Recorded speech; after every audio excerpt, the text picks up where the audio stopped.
जय Hind.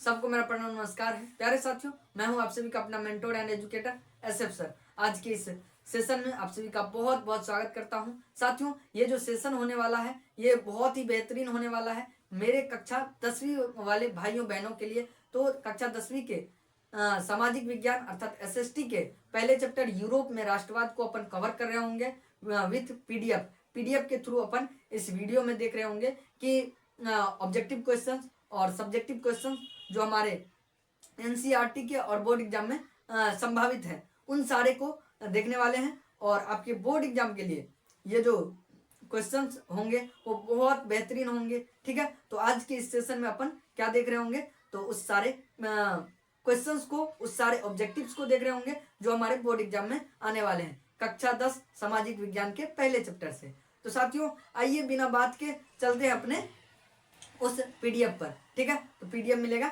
Next slide पर। ठीक है, सो हेलो दोस्तों, हम आ चुके हैं अपने नेक्स्ट स्लाइड पर। तो साथियों, ये नेक्स्ट स्लाइड है पीडीएफ का। तो हम पीडीएफ के साथ आज करने वाले हैं हमारे एसएसटी के एक बेहतरीन से चैप्टर यूरोप में राष्ट्रवाद को। तो प्यारे साथियों, आपको जो ये पीडीएफ दिख रहा है ये हमारे ऑफलाइन इंस्टीट्यूट का है। ऑफलाइन इंस्टीट्यूट का नाम है वीना ग्लोबल इंस्टीट्यूट। आप देख सकते हैं आपका भैया एसएफ सर है। ठीक है, तो प्यारे साथियों, आपको मैं इस बेहतरीन से नोट्स से बेहतरीन तैयारी करवाने वाला हूं। साथियों, मैं बता दूं कि इस नोट्स से हमारे ऑफलाइन के बच्चे को बहुत ज़्यादा प्रॉफिट हुआ, इसलिए हमने सोचा कि कहीं ना कहीं इस चीज़ का फ़ायदा जो है हमारे ऑनलाइन वाले बच्चे के पास भी पहुंचाया जाए। प्यारे साथियों, हम इसको पढ़ाने के अलावा आपको ऐसे नहीं दे सकते हैं, इसलिए आपको इस नंबर पर कांटेक्ट करना होगा 7545909769। तो इस नंबर पर आप कॉल करके कोई भी क्वेरी होता है तो आप पूछ सकते हैं, और जो है अगर इस नोट्स को लेना चाहते हैं तो आप ले सकते हैं। प्यारे साथियों, इस नोट्स का एक मिनिमम प्राइस रखा गया है 99 रुपीज़। और सिर्फ यही नोट्स नहीं, आपको क्लास 10th के जो भी संस्कृत हिंदी वाले बच्चे हैं उसको संस्कृत हिंदी के साथ 5 सब्जेक्ट का जो है नोट्स दिया जा रहा है। ठीक है, तो मात्र 99 रुपीज़ में आप ले सकते हो हमारे नोट्स को। ठीक है, तो कोई ज़्यादा बात नहीं करते हुए हम बढ़ते हैं अपने आगे। ठीक है, तो प्यारे साथियों, आपको यहाँ पर आपका एसएफ सर दिख रहा होगा। तो प्यारे साथियों, मैं आपको बता दूं कि ये जो चैनल है आप सभी के लिए बहुत महत्वपूर्ण है। ठीक है, तो इस चैनल पर आपको महत्वपूर्ण लेक्चर मिलते रहते हैं। ठीक है, मोटिवेशन मिलते रहते हैं, मेंटोरशिप मिलता रहता है। इसीलिए साथियों, आप सब क्या करें, तो इस चैनल को क्या कर लें, तो लाइक कर दें, शेयर करें और सब्सक्राइब कर दें। प्यारे साथियों, ये आपका एसएफ सर का ऑफिशियल चैनल है। तो प्यारे साथियों, अगर अभी तक सब्सक्राइब नहीं किए हैं तो सब्सक्राइब कर लें। अभी आप जो वीडियो देख रहे हैं वो विध्वंसक एकेडमी पर देख रहे हैं। तो प्यारे साथियों, हम बढ़ते हैं आगे। अगर आप को अगर एसएसटी का हिस्ट्री जो है, हिस्ट्री के सिलेबस नहीं पता है, चैप्टर्स नहीं पता है, तो मैं आपको अभी बता दे रहा हूँ। ठीक है प्यारे साथियों, कोई चिंता लेने की बात नहीं है। ठीक है, कोई टेंशन नहीं लेना है। ठीक है, तो प्यारे साथियों, आप देख सकते हैं हमारा पहला चैप्टर जो है विषय सूची में पहला चैप्टर जो है हमारा क्या है, तो यूरोप में राष्ट्रवाद। दूसरा चैप्टर है समाजवाद एवं साम्यवाद। तीसरा चैप्टर है हिंद चीन में राष्ट्रवादी आंदोलन। चौथा चैप्टर है भारत में राष्ट्रवाद। पांचवा चैप्टर है अर्थव्यवस्था और आजीविका। छठा चैप्टर है शहरी जीवन एवं शहरीकरण एवं शहरी जीवन। उसके बाद सातवां है व्यापार और भूमंडलीकरण। आठवां है प्रेस संस्कृति एवं क्या राष्ट्रवाद, प्रेस संस्कृति एवं राष्ट्रवाद। तो प्यारे साथियों, इस तरीके से हमारे चैप्टर्स हैं।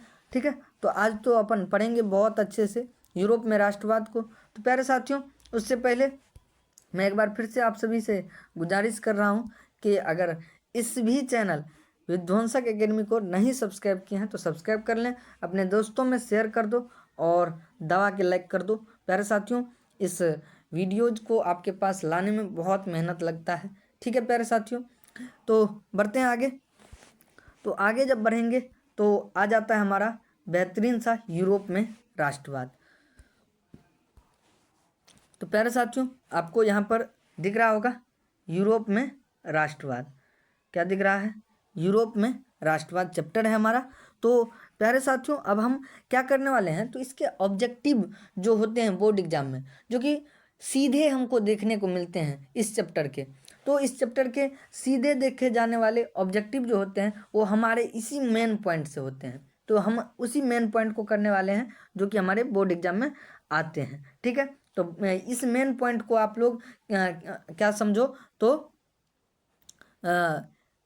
उसको क्या कहते हैं साथियों, रामबाण समझ लो। क्या समझा? तो ये जो हमारा मेन पॉइंट है ये रामबाण ऑब्जेक्टिव के लिए है। तो प्यारे साथियों आइए करते हैं अपने इस मेन पॉइंट पर बात बिना किसी ज़्यादा टेंशन लिए हुए। ठीक है, तो प्यारे साथियों आपको मैं बता दूं कि अब हम शुरू कर रहे हैं ऑब्जेक्टिव वाला सेक्शन। ठीक है, तो आइए हम ये वन लाइनर टाइप में पढ़ेंगे। ठीक है, साथ साथ में क्वेश्चंस कैसे बनते हैं ये भी करते जाएंगे। ठीक है, तो आइए पहला जो हमारा पॉइंट्स है वो है वियना कांग्रेस 1815 में हुआ था। प्यारे साथियों पहला पॉइंट है वियना कांग्रेस कब हुआ था, तो 1815 में हुआ था। ठीक है प्यारे साथियों, कब हुआ था? 1815 में। साथियों हमारा दूसरा पॉइंट जो है वो है कि मेटरनिक ऑस्ट्रिया का चांसलर था। आपसे पूछा जा सकता है कि ऑस्ट्रिया का चांसलर कौन था, या फिर मेटरनिक कहाँ का चांसलर था, तो ऑस्ट्रिया का था। प्यारे साथियों आगे बढ़ते हैं। आगे है कि वियना सम्मेलन के बाद नेपोलियन युग का क्या हो गया? अंत, और मेटरनिक युग का शुरुआत हो गया। प्यारे साथियों आपसे पूछा जा सकता है कि वियना सम्मेलन के बाद जो है नेपोलियन युग का क्या हो गया? तो अंत हो गया। या फिर वियना सम्मेलन के बाद किस युग का अंत हो गया? तो नेपोलियन युग का अंत हो गया। प्यारे साथियों अब हम बढ़ते हैं आगे। अगला पॉइंट है हमारा प्यारे साथियों कि फ्रांस में वियना कांग्रेस के द्वारा बुर्बो वंश की स्थापना हुई। प्यारे साथियों आपसे पूछा जा सकता है कि फ्रांस में वियना कांग्रेस के द्वारा किस वंश की स्थापना हुई? तो बुर्बो वंश की। किस वंश की? तो बुर्बो वंश की। प्यारे साथियों अब हम आगे बढ़ते हैं। हमारा जो अगला पॉइंट्स है वो है कि चार्ल्सटेन एक निरंकुश एवं प्रतिक्रियावादी शासक था। प्यारे साथियों आपसे पूछा जा सकता है कि चार्ल्सटेन कैसा शासक था, तो आप कहेंगे कि चार्ल्सटेन एक निरंकुश और प्रतिक्रियावादी शासक था। प्यारे साथियों इस तरीके से हम अब आगे बढ़ते हैं। तो अगला है हमारा कि 1831 ईस्वी में मेजनी ने यंग इटली और 1834 ईस्वी में यंग यूरोप नामक संस्था की स्थापना की थी। प्यारे साथियों आपसे पूछा जा सकता है कि मेजनी ने 1831 ईस्वी में किस संघ की स्थापना की थी? तो यंग इटली की। ठीक है, उसके बाद आपसे ऐसे भी ये क्वेश्चन बन सकता है कि मेजनी ने मतलब मेजनी ने नहीं साथियों, इस तरीके से बन सकता है कि यंग यूरोप नामक संस्था की स्थापना किसने की थी? तो साथियों आपका जो आंसर सही आंसर हो जाएगा वो क्या हो जाएगा? तो मेजनी ने। यंग इटली नामक संस्था की स्थापना किसने की थी? तो मेजनी ने। अच्छा ये भी पूछा जा सकता है कि यंग इटली की स्थापना कब हुई थी? तो 1831 ईस्वी में। किसने की थी? तो मेजनी ने। फिर पूछ सकता है कि यंग यूरोप की स्थापना कब हुई थी? तो आपका आंसर जो होगा वो क्या होगा साथियों? तो मेजनी ने किया था। कब किया था यंग यूरोप का स्थापना? तो 1834 में। साथियों अब हम आगे बढ़ते हैं। ठीक है, तो अगला हमारा जो पॉइंट्स है वो अब हम जान लेते हैं। ठीक है, तो प्यारे साथियों अब अगला हमारा जो पॉइंट्स है वो है कि विक्टर एमेनुअल ने कॉन्ट काबूर को प्रधानमंत्री के पद पर नियुक्त किया था। आपसे पूछा जा सकता है प्यारे साथियों कि विक्टर एमेनुअल ने कॉन्ट काबूर को, किसको? कॉन्ट काबूर को। प्यारे साथियों किसको? कॉन्ट काबूर को किस पद पर जो है नियुक्त किया था? किसको? कॉन्ट काबूर को। तो प्रधानमंत्री के पद पर। किस पर? प्रधानमंत्री के पद पर। साथियों आगे बढ़ते हैं। आगे है हमारा कि गेरिबाल्डी पेशे से एक क्या थे? तो नाविक थे। आपसे पूछा जा सकता है कि गेरिबाल्डी पेशे से क्या थे? तो प्यारे साथियों आपका जो जवाब होगा वो नाविक होगा। ठीक है, आगे चलते हैं साथियों। वो आगे है कि 1862 ईस्वी में दुर्भाग्यवश कॉन्ट काबूर की क्या होगी? तो मृत्यु होगी। साथियों आपको पूछा जा सकता है क्वेश्चन कि कॉन्ट काबूर की मृत्यु कब हुई थी? कॉन्ट काबूर की मृत्यु कब हुई थी? तो प्यारे साथियों आपका जो आंसर सही आंसर होगा क्या होगा? तो 1862 ईस्वी में। साथियों अब हम आगे बढ़ते हैं।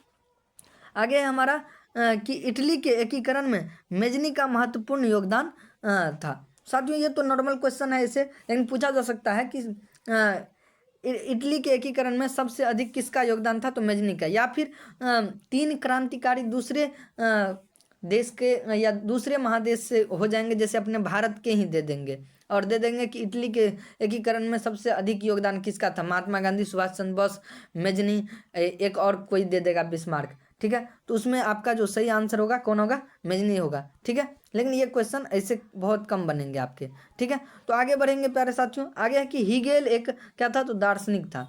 प्यारे साथियों आपसे पूछा जा सकता है हीगेल क्या था, तो एक दार्शनिक था, ठीक है।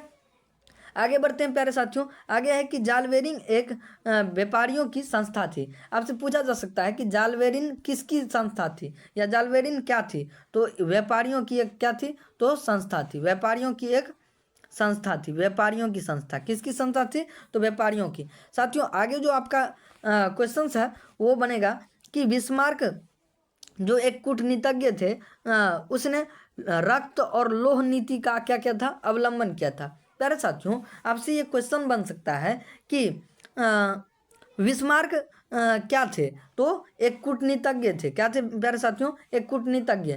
आपसे ये पूछा जा सकता है प्यारे साथियों कि रक्त एवं लोह नीति का अवलंबन किसने किया था, रक्त एवं लोह नीति का अवलंबन किसने किया था, तो आपका जो सही आंसर होगा प्यारे साथियों वो होगा बिस्मार्क ने। किसने किया था, तो बिस्मार्क ने। प्यारे साथियों अब हम आगे बढ़ते हैं। अगला है हमारा प्यारे साथियों कि 1800 क्या 70 ईस्वी में सेडोन का युद्ध हुआ था। प्यारे साथियों आपसे पूछा जा सकता है कि सेडोन का युद्ध कब हुआ था, तो 1870 में।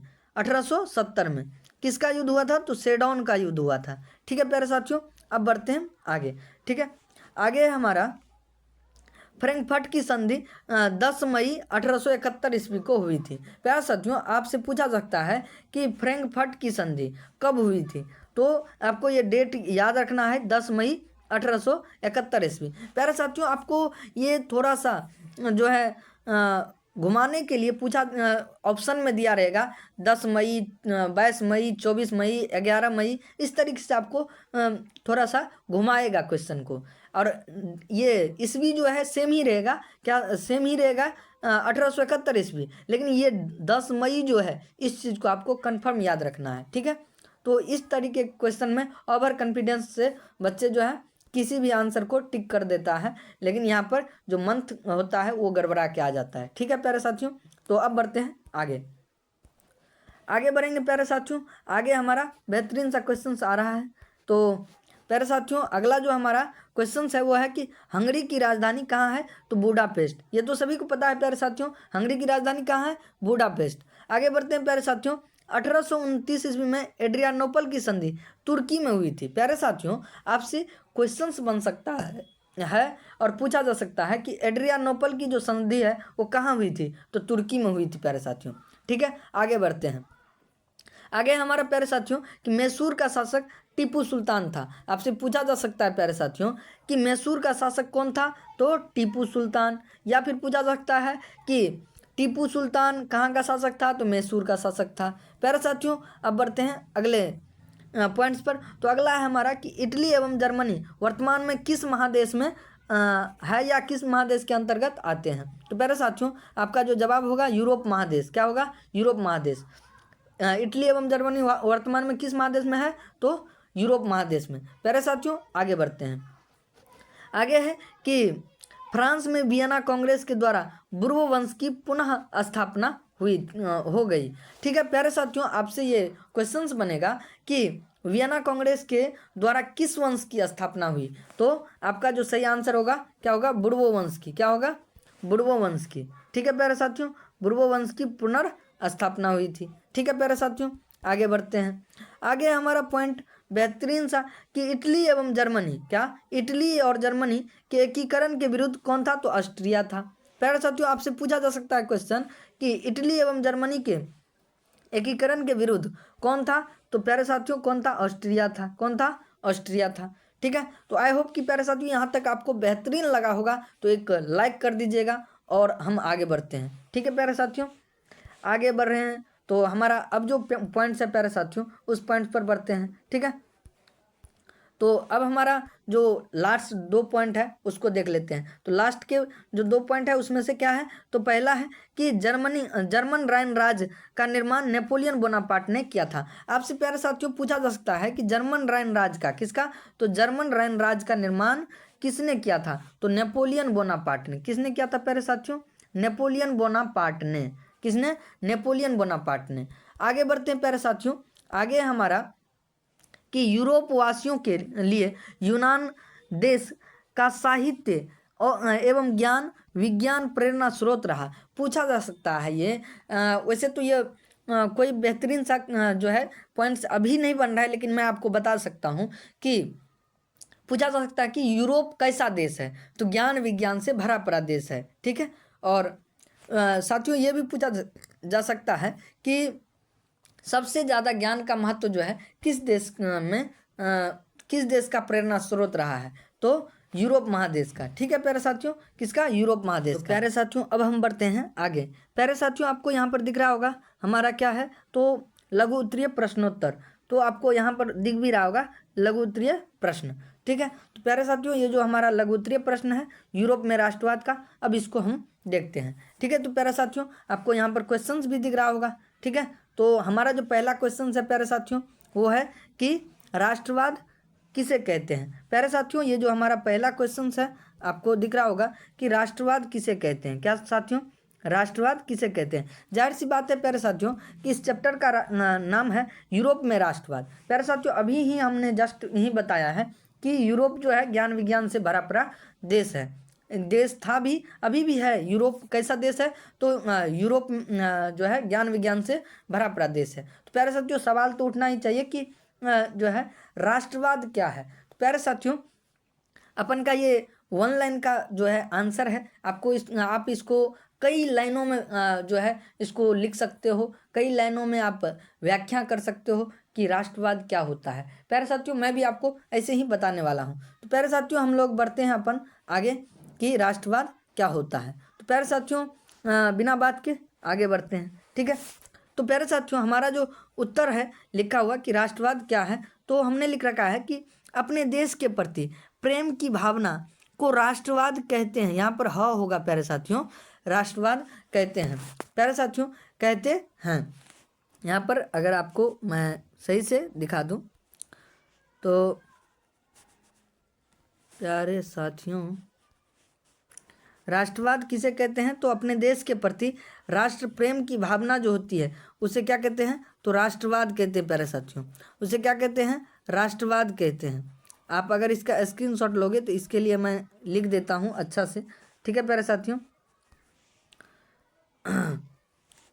तो राष्ट्रवाद किसे कहते हैं, तो अपने देश के प्रति राष्ट्र प्रेम की भावना को क्या कहते हैं, राष्ट्रवाद कहते हैं, कहते हैं। तो प्यारे साथियों अब हम हमारे बातों को गौर से सुनना कि राष्ट्रवाद किसे कहते हैं।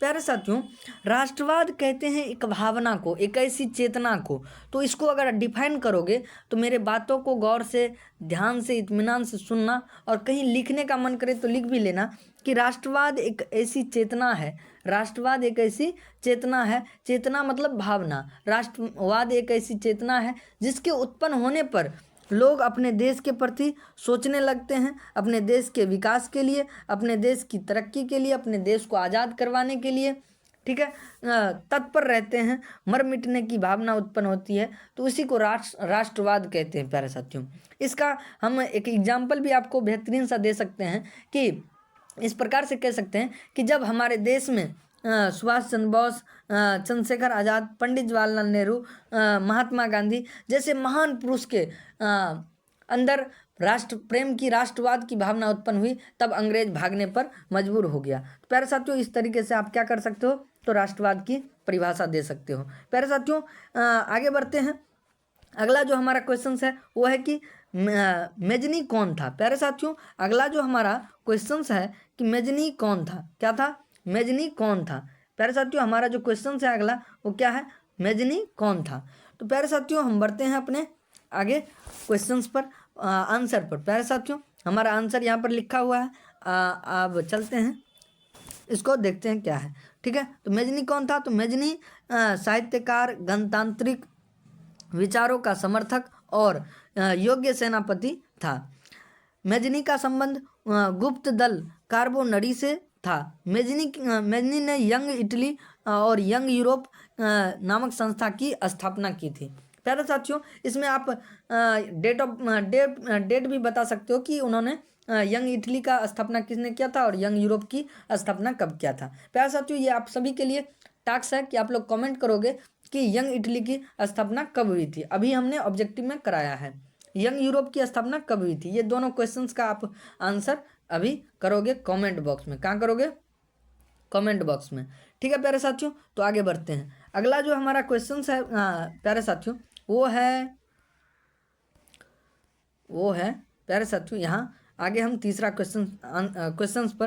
तो प्यारे साथियों, हमारा जो तीसरा क्वेश्चन है कि जर्मनी के एकीकरण की बाधाएं। प्यारे साथियों, हमारा जो बेहतरीन सा क्वेश्चन है वो क्या है? जर्मनी के एकीकरण की बाधाएं। प्यारे साथियों, ये आपके लिए VBA लिख सकते हो आप इस जो है क्वेश्चन को VBA क्या VBI, आप इस क्वेश्चन को VBA लगा लो कि ये आ सकते हैं, क्या आ सकते हैं? जर्मनी के एकीकरण की बाधाएं। प्यारे साथियों, आगे देखते हैं उत्तर हमारा क्या है। क्या उत्तर हमारा क्या होने वाला है प्यारे साथियों?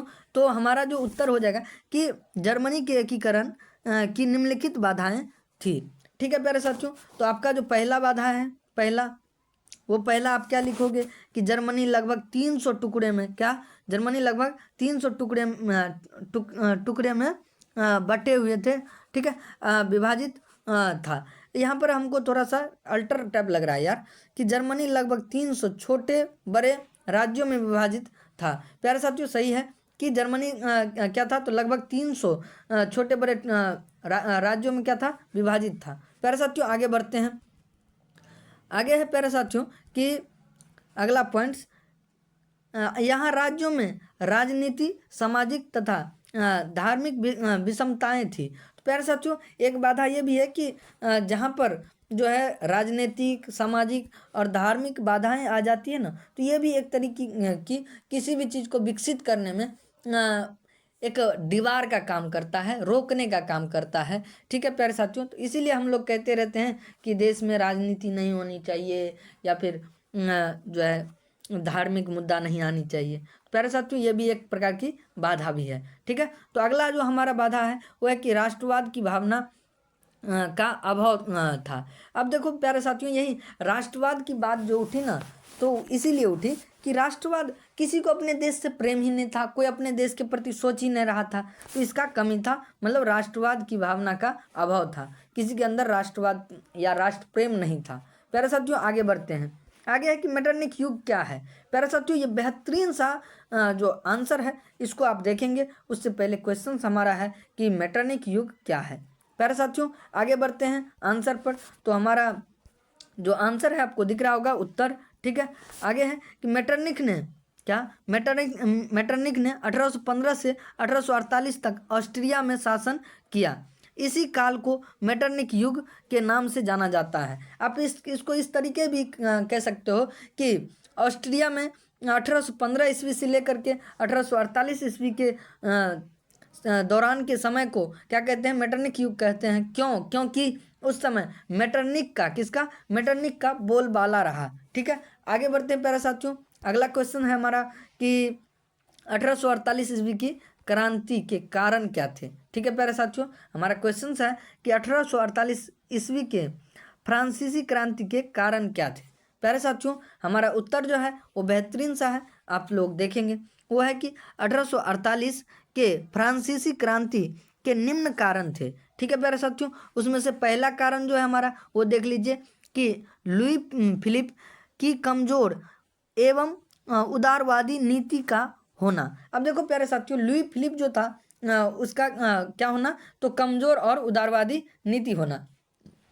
उसके बाद प्यारे साथियों है कि लुई फिलिप की असफल विदेशी नीति का होना।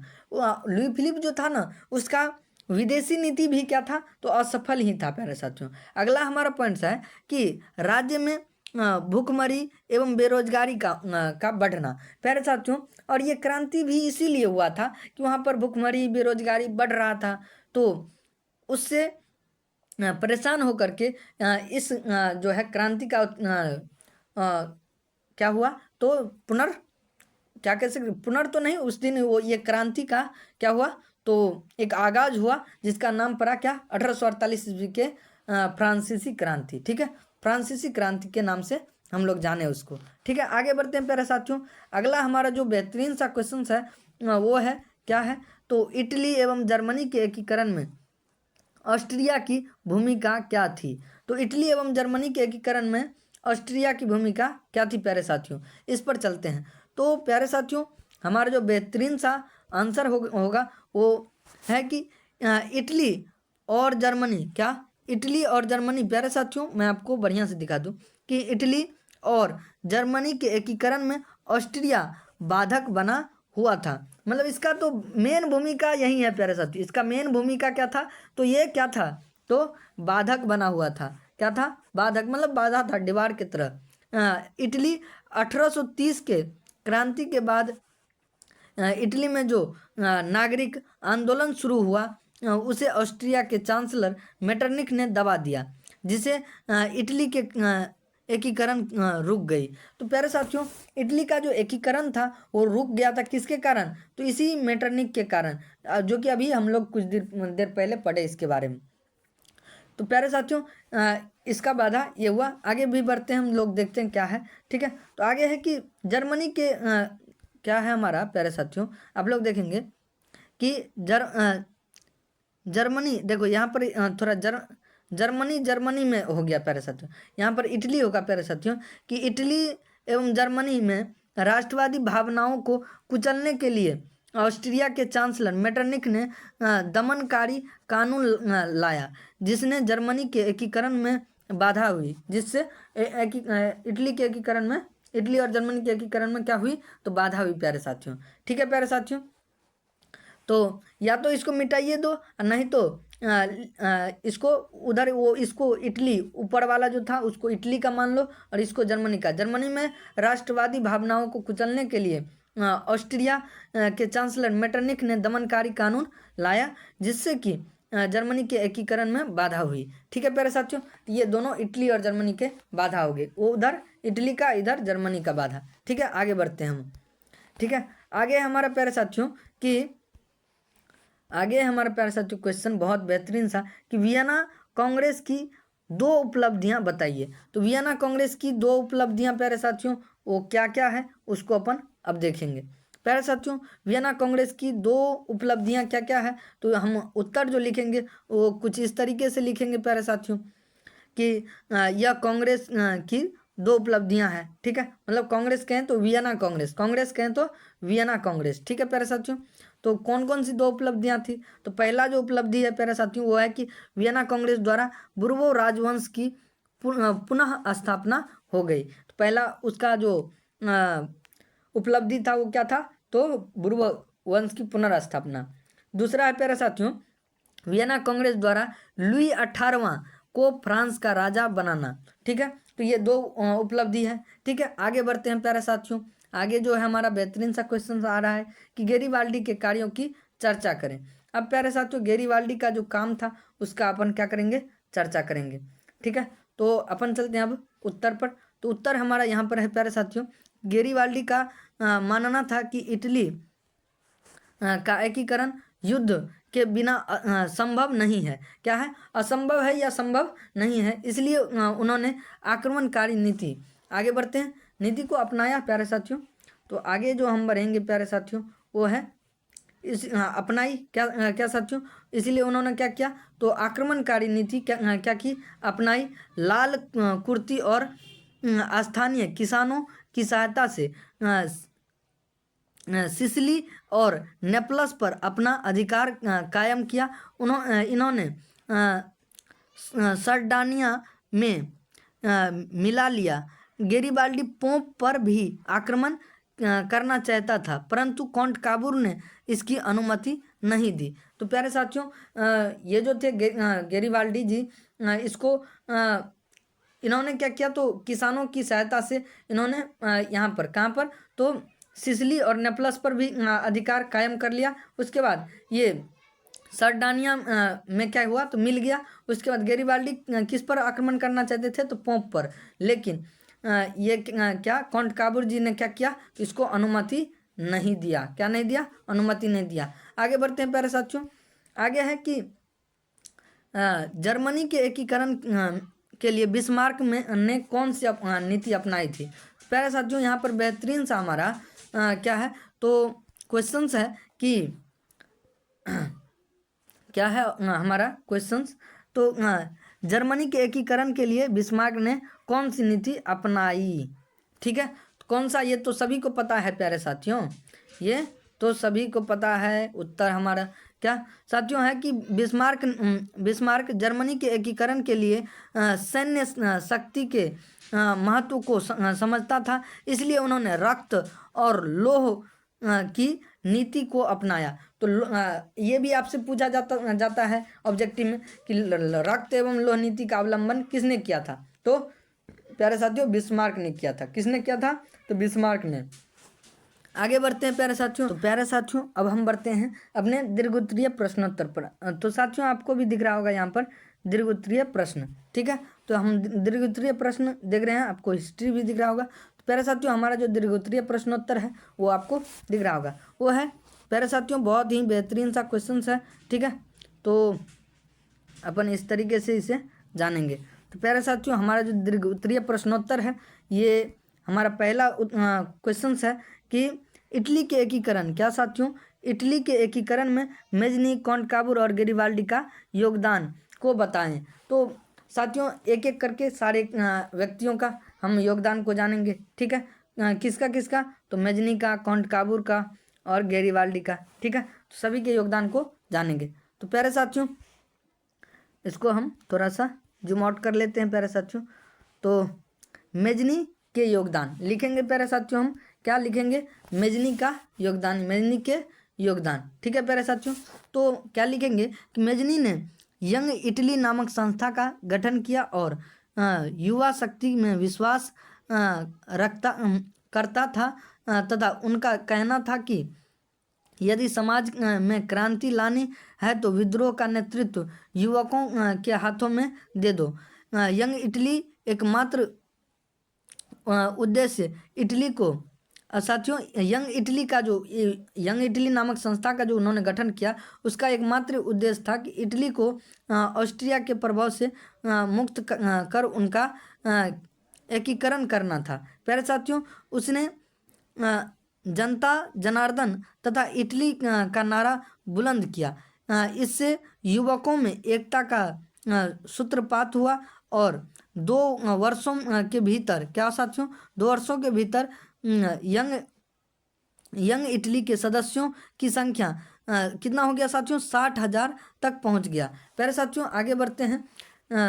आगे कहता है कि युवकों में एकता का सूत्रपात हुआ और 2 वर्षों में कितना हो गया, तो यंग इटली के सदस्यों की संख्या 60,000 तक पहुंच गया। उसके बाद कहता है कि उग्र राष्ट्रवादी विचारों के कारण मेजनी को निर्वासित होकर इंग्लैंड जाना पड़ा। वहां से अपनी रचनाओं द्वारा इटली के स्वाधीनता संग्राम को प्रेरित करता रहा।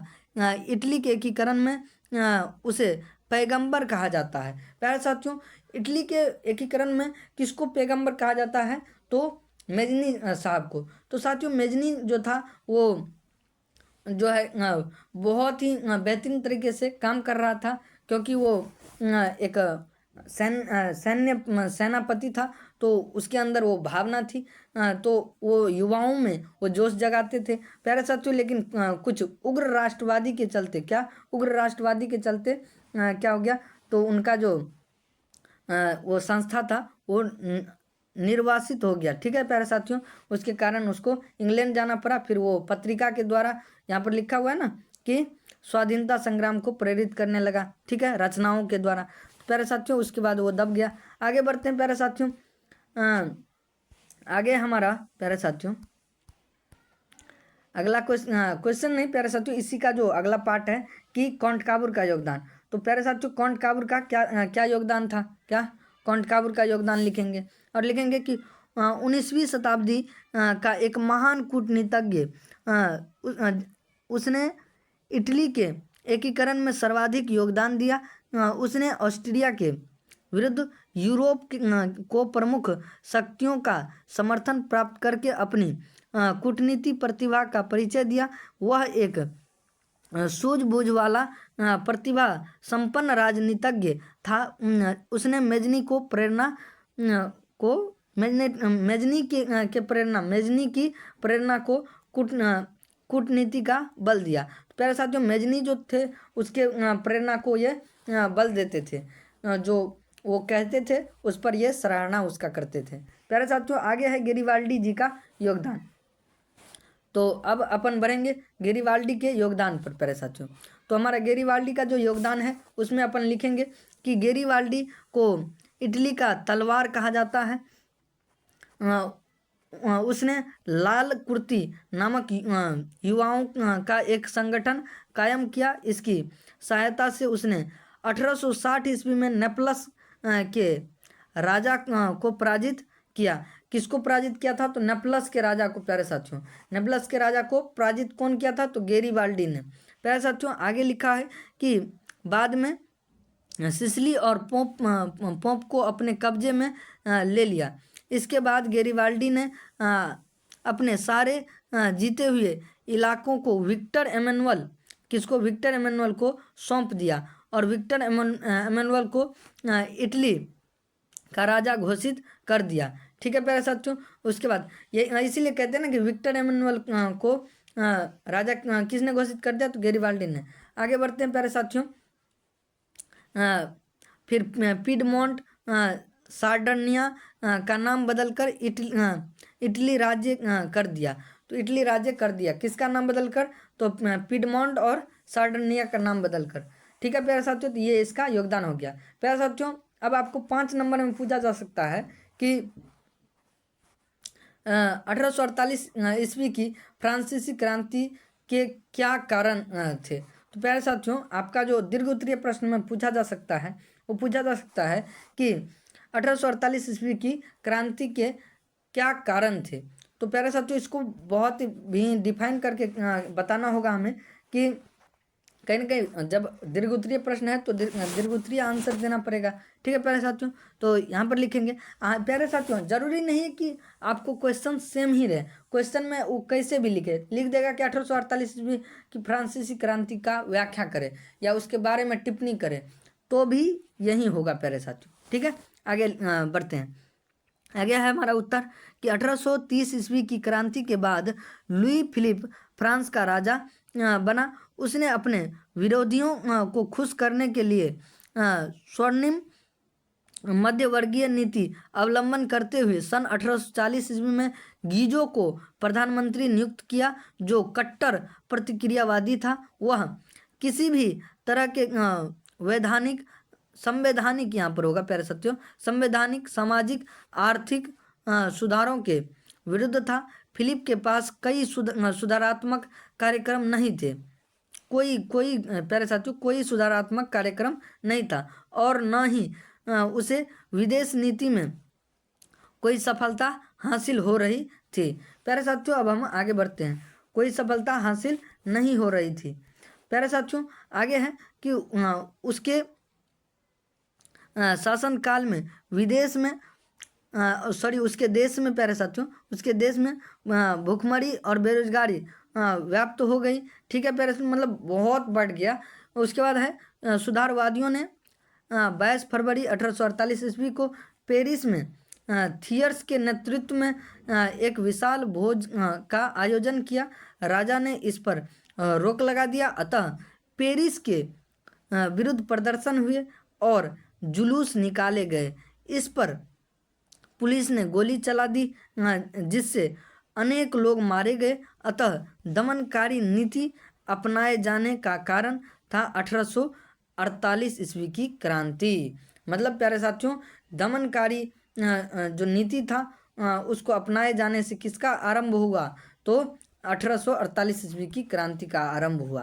तो प्यारे साथियों, मेन पॉइंट्स जो है आपका वो क्या है कि अतः दमनकारी नीति के आरंभ होने से क्या हुआ? तो 1848। इस लाइन को थोड़ा अच्छे से गौर से, ध्यान से, इत्मीनान से देख लो प्यारे साथियों कि अतः दमनकारी नीति अपनाए जाने के कारण 1848 ईस्वी की क्रांति का क्या हो गया? तो आरंभ हो गया प्यारे साथियों। आगे बढ़ते हैं। आगे क्या है हमारा? तो आगे हमारा लेनिन के जीवन एवं उपलब्धियों पर प्रकाश डाले प्यारे साथियों। अब लेनिन के उपलब्धि पर थोड़ा थोड़ा प्रकाश डाल देते हैं प्यारे साथियों। यह है कि लेनिन के जीवन एवं उपलब्धियों पर प्रकाश डालें। ठीक है, उत्तर हमारा रूसी इतिहास में लेनिन का महत्वपूर्ण स्थान है। वह बोल्शेविक क्रांति का प्रणेता था।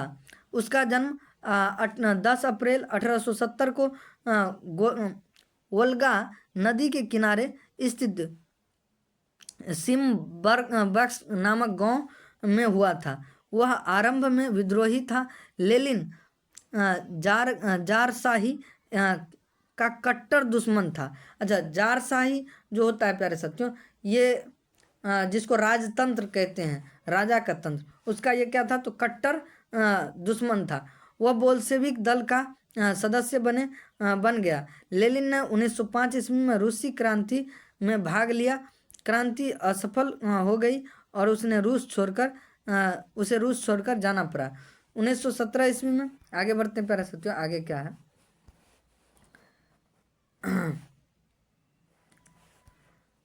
आगे है प्यारे साथियों कि 1917 ईस्वी की क्रांति के समय जर्मनी की सहायता से वह रूस पहुंचा। उसने रूस पहुंचकर बोल्शेविक दल का कार्यक्रम स्पष्ट किया, लेकिन लेनिन ने 3 नारे दिए: भूमि, शांति और रोटी।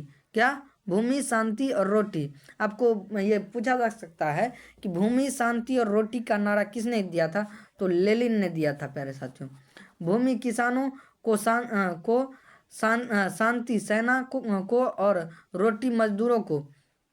ट्रॉट्स्की के सहयोग से उसने केरेंस्की की सरकार का तख्ता पलट दिया।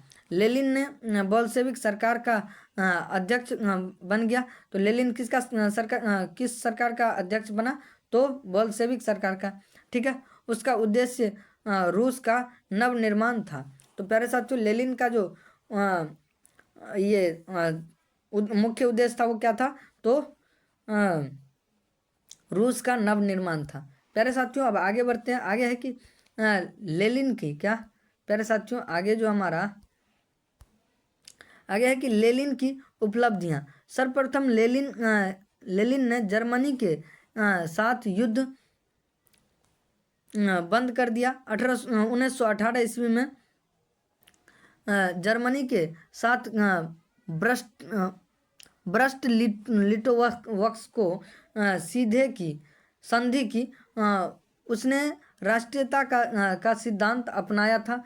साम्राज्यवाद विरोधी नीति अपनाई। चक्रा और लाल सेना की सहायता से क्रांतिकारियों का दमन किया। बोल्शेविक सरकार ने नई आर्थिक नीति लागू की, जिसके तहत देश की सारी संपत्ति तथा उत्पादन का वितरण समाप्त साधनों पर सरकार का आधिपत्य हो गया। स्त्रियों को पुरुषों के समान अधिकार, धर्मनिरपेक्षता की नीति अपनाई। आगे बढ़ते हैं प्यारे साथियों। आगे है कि इसको और आगे ले लेते हैं प्यारे साथियों।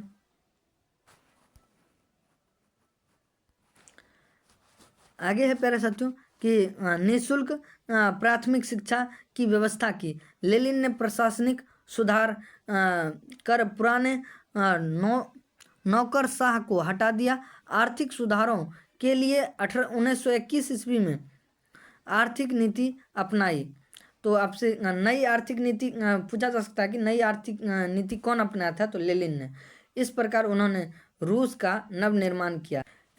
आपसे पूछा जा सकता है प्यारे साथियों कि लेनिन की मृत्यु कब हुई थी, तो 1924 ईस्वी में। कब हुई थी? 1924 ईस्वी में। किसकी मृत्यु हो गई थी, तो लेनिन की। प्यारे साथियों, अब हमारा गला जो है, आप देख रहे होंगे कि कई जगह पर हम फंस जा रहे थे, लड़खड़ा रहे थे। प्यारे साथियों, मेरे गला में बहुत ही ज़्यादा खराश आ गया पढ़ते पढ़ते, आपको पढ़ाते पढ़ाते, बताते बताते। प्यारे साथियों, ये वीडियो में बहुत मेहनत लगा है। आप देख सकते हो कि मेरे गला पर बहुत ज़्यादा असर पड़ा है। मैंने जब उधर से ऑब्जेक्टिव कराया, फिर 2 नंबर वाला जो है जो शॉर्ट क्वेश्चन आंसर होते हैं वो करवाया, उसके बाद फिर दीर्घ उत्तरीय प्रश्नोत्तर करवाया। तो इन सारे को करवाने में प्यारे साथियों गले को खराश पहुंच गया। तो इसलिए आप लोग इस चैनल को सब्सक्राइब कर ले प्यारे साथियों, और लाइक कर दो जितना से जितना ज़्यादा हो सके, ठीक है। और शेयर भी कर देना अपने भाइयों को, ठीक है, शेयर कर दो प्यारे साथियों। मिलता हूँ नेक्स्ट वीडियो में, तब तक के लिए bye bye and take care. जय हिंद, लव यू ऑल।